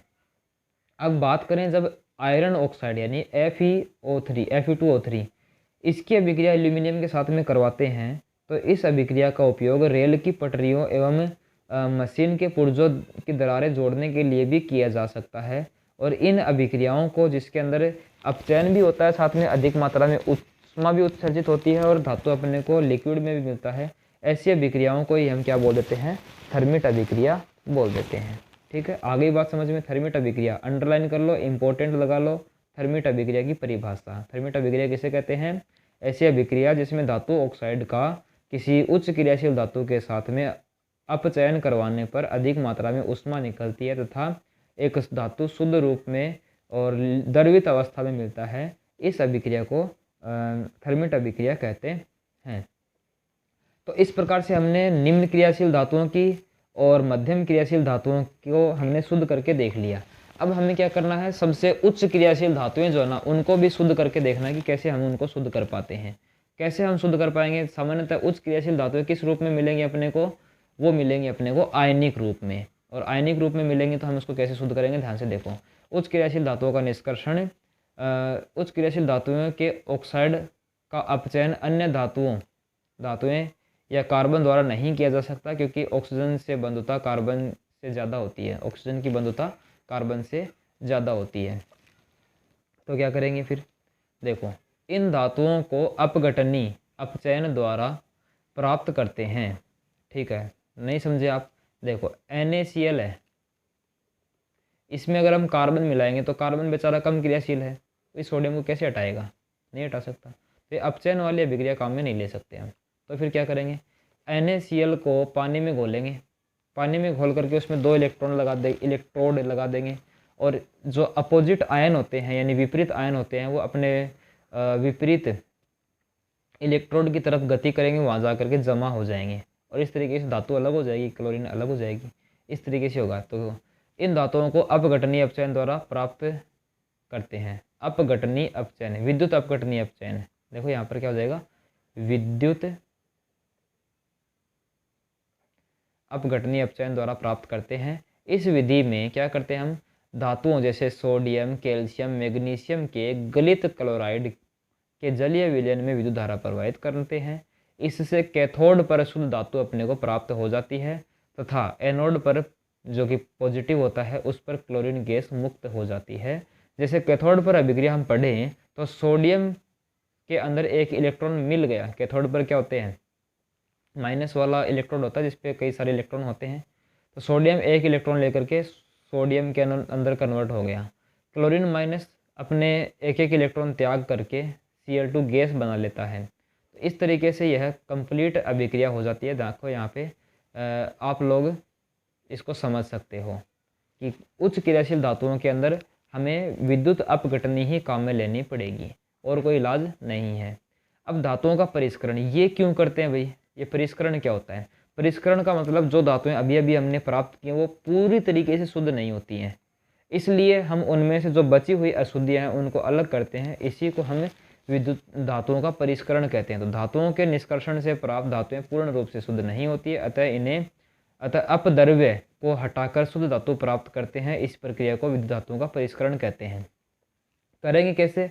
विद्युत अपघटनी परिष्करण विधि द्वारा। इस विधि में आप पहले इस डायग्राम को देखो, ठीक है। इस विधि में हम क्या करते हैं, जिस धातु का हमें शुद्धिकरण करना है उस अशुद्ध कॉपर की छड़ को एनोड के रूप में प्रयुक्त करेंगे, और उसी धातु की यानी कॉपर की शुद्ध धातु को छड़ को कैथोड के रूप में प्रयुक्त करेंगे, और इसके अंदर एक विलयन डालेंगे, और वो विलयन भी किसका होगा, कॉपर का ही कोई लवण होगा, जैसे कॉपर क्लोराइड, कॉपर सल्फेट, ऐसा कोई विलयन लेकर के और हम इसके अंदर डाल देंगे। अब हम इसमें स्विच को ऑन करेंगे और बैटरी जोड़ करके विद्युत धारा प्रवाहित करवाएंगे। उस कंडीशन में होगा क्या, जो अशुद्ध छड़ है उसमें से कॉपर +2 आयन आएंगे, और उतनी ही मात्रा में कॉपर +2 आयन कैथोड के ऊपर जमा हो जाएंगे। जा करके कैथोड के ऊपर इलेक्ट्रॉन लेंगे और प्योर कॉपर बन करके इसके ऊपर जमा हो जाएंगे। इस तरीके से अशुद्ध से कॉपर यहाँ पर सॉल्यूशन में आएंगे, और उससे कैथोड की तरफ जाते जाएंगे। सारे के सारे जब कॉपर इसमें चले जाएंगे तो यहाँ पर क्या बचेगा, कुछ नहीं बचेगा। लेकिन जो अशुद्धियाँ होती हैं वो 2 प्रकार की होंगी इसके अंदर। एक तो ऐसी अशुद्धियाँ जो जल में घुल सके, और ऐसी जो नहीं घुल सके। जो घुल सकती हैं वो तो विलयन में घुल जाती हैं, और जो नहीं घुल सकती वो एनोड के नीचे ही जा करके जमा हो जाती हैं पेंदे में। ऐसी अशुद्धियों को हम क्या बोलते हैं, एनोड पंक बोलते हैं। ये डेफिनेशन भी पूछी गई है एक बार एग्जाम में, ठीक है। अब ध्यान से सुन लो आप बातें सारी की सारी। विद्युत अपघटनी परिष्करण, इस विधि में अशुद्ध धातु को एनोड तथा शुद्ध धातु को कैथोड के रूप में प्रयुक्त करते हैं। धातु लवण के विलयन को विद्युत अपघट्य के रूप में प्रयुक्त करते हैं, यानी धातु का ही कोई लवण है वो विद्युत अपघट्य के रूप में, यानी वो सॉल्यूशन विलयन जो है वो उसके रूप में प्रयुक्त करते हैं। जब विद्युत धारा प्रवाहित की जाती है तो एनोड पर स्थित अशुद्ध धातु विद्युत अपघट्य में घुल जाता है, यानी विलयन में घुल जाता है, तथा इतनी ही मात्रा में शुद्ध धातु उस विद्युत अपघट्य यानी विलयन से कैथोड पर निक्षेपित यानी जमा हो जाता है। जो भी विलेय अशुद्धियाँ होंगी, जो घुलनशील अशुद्धियाँ होंगी वो जल में घुल जाती हैं, और अविलेय अशुद्धियाँ एनोड तली पर जमा हो जाती हैं, जिसे एनोड पंख भी कहते हैं। सामान्यतः कॉपर, लोहा, जिंक, टिन, सोना, चांदी, निकल आदि का परिष्करण इसी विधि के द्वारा किया जाता है। अब अपना लास्ट एंड फाइनल टॉपिक आता है, वो है संक्षारण। संक्षारण का मतलब आप चैप्टर नंबर 2 में भी पढ़ के आए हैं और यहाँ पर भी पढ़ रहे हैं कि चैप्टर नंबर 1 में पढ़ के आए हैं। वहाँ पर हमने देखा कि धातुएं अपने आसपास के वातावरण में उपस्थित गैसों या पदार्थों से अभिक्रिया करके अपने रंग में परिवर्तन कर लेती हैं और संक्षारित हो जाती हैं। इस प्रक्रिया को संक्षारण कहते हैं। लेकिन यहाँ पर थोड़ा और डिटेल से देखो, सिल्वर को जब हम वायु में खुला छोड़ देते हैं तो इसके ऊपर काले रंग की परत जम जाती है। कारण क्या है इसका, ये पूछेगा। सिल्वर पर काले रंग की परत क्यों जम जाती है? क्योंकि सिल्वर वायुमंडलीय सल्फर से अभिक्रिया करता है। किससे करता है, याद रखना, सल्फर से अभिक्रिया करता है और करके सिल्वर सल्फाइड की काले रंग की परत जमा लेता है। ठीक है, इसलिए इसका रंग काला पड़ जाता है। उसके बाद में बात आती है कॉपर की। तो कॉपर को वायु में खुला छोड़ने पर उस पर हरे रंग की परत जमा हो जाती है, क्योंकि कॉपर है वो वायुमंडलीय CO2 से अभिक्रिया करता है, याद रखना। और क्या बना लेता है, कॉपर कार्बोनेट बना लेता है। आयरन का संक्षारण कैसे होता है? आयरन है वो उसको नमी युक्त वायुमंडल में छोड़ने पर इस पर भूरे रंग की परत जम जाती है, जिसे हम जंग भी कहते हैं। और जंग लगने के लिए वायु तथा जल दोनों ही आवश्यक होते हैं, ये भी काम की बात है। देखो फेरस है वो जल के कुछ अणुओं से अभिक्रिया करेगा और ऑक्सीजन से भी अभिक्रिया करेगा, दोनों से करनी पड़ेगी, अकेले से करके जंग नहीं बना सकता। और क्या बना लेगा, 2Fe2O3.6H2, ज़्यादातर 6H2 काम में लिया जाता है। और ये किसका सूत्र हो जाएगा, जंग का सूत्र हो जाएगा। ठीक है, इस तरीके से आपने जंग लगना सीख लिया। अब हमें क्या करना पड़ेगा, संक्षारण से सुरक्षा के कुछ उपाय हैं वो सीखने पड़ेंगे।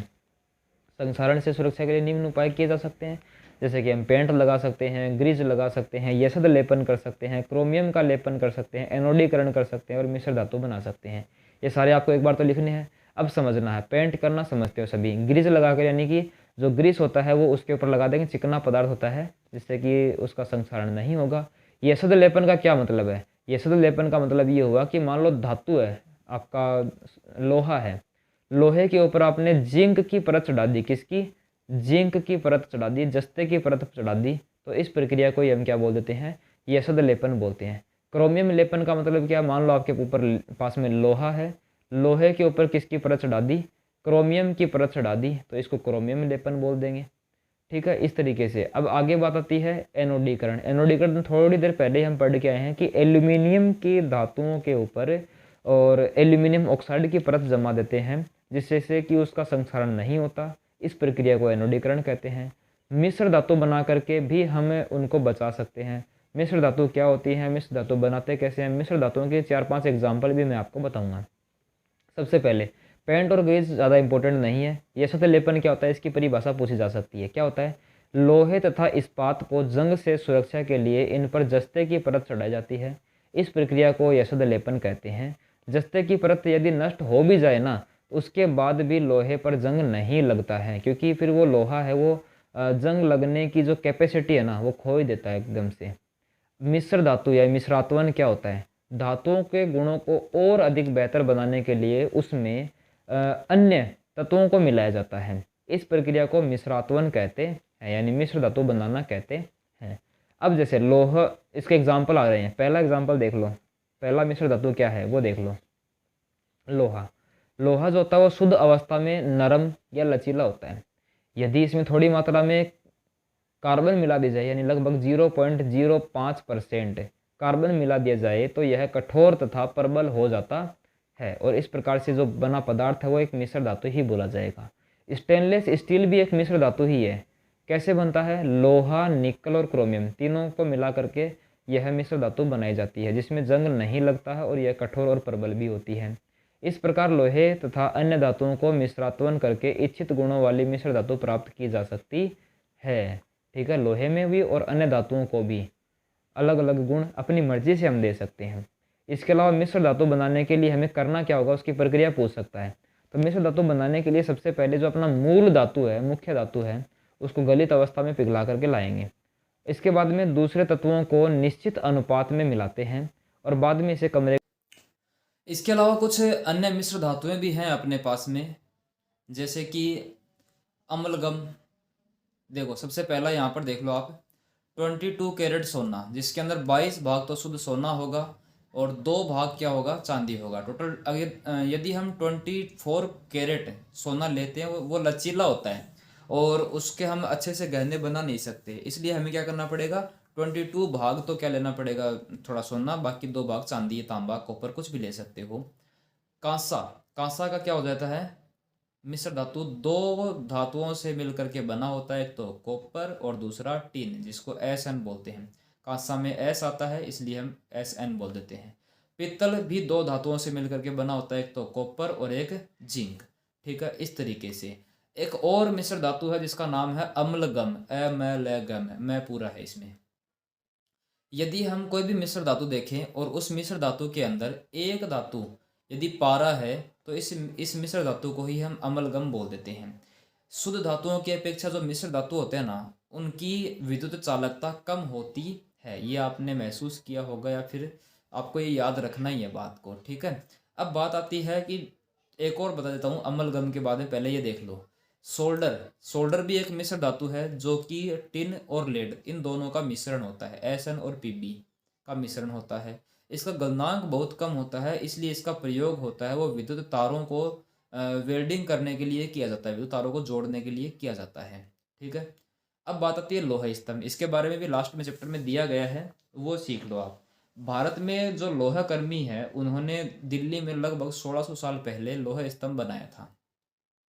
इसकी खास बात यह है कि इस पर जंग नहीं लगता और खुला है एकदम, बरसात में भीगता है, वायु में भी खुला पड़ा रहता है। अर्थात प्राचीन धातु कर्मियों को जंग प्रतिरोधकता का ज्ञान सबसे ज़्यादा था, अपने से भी ज़्यादा था।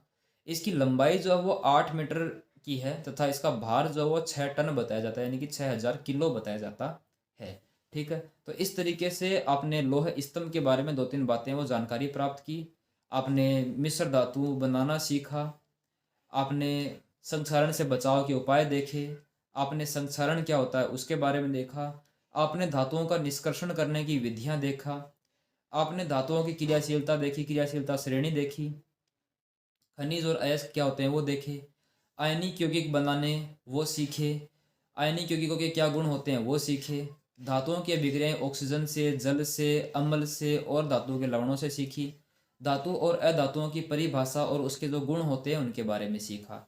इस चैप्टर में यह सारी बातें हैं, इन सबको आपको रिवाइज कर लेना, नोट्स बना लेना है और इनको पढ़ते रहना है, ठीक है। अगर आप पढ़ते रहोगे तो आप सीखते भी रहोगे, समझ गए बात को। वीडियो को आप एक बार ज़रूर देखें दोबारा से, ताकि आपके एग्ज़ाम टाइम में और आपको हेल्प मिले। एक ही वीडियो है, थोड़ा लंबा वीडियो हो गया मैं जानता हूँ, लेकिन सारी जानकारी मैंने इसके अंदर कवर की है। आशा करता हूँ आपको दी गई जानकारी बहुत अच्छी लगी होगी। अगर अच्छी लगी है तो वीडियो को लाइक कर दें। अगले वीडियो में हम चर्चा करेंगे कार्बन वाले चैप्टर की, जिसमें 2 पार्ट में तो भाई करना ही पड़ेगा, एक पार्ट में नहीं होगा वो, ठीक है। अपने दोस्तों के साथ ये इन्फॉर्मेटिव जानकारी आप शेयर कीजिए। वीडियो अच्छा लगा तो लाइक कीजिए। चैनल को सब्सक्राइब करने से आपको नेक्स्ट वीडियो का नोटिफिकेशन सबसे पहले मिलेगा, जैसे मैं अपलोड करूंगा नोटिफिकेशन आ जाएगा। मिलते हैं अगले वीडियो में, तब तक के लिए धन्यवाद। जय हिंद, स्वस्थ रहिए, खुश रहिए, मस्त रहिए।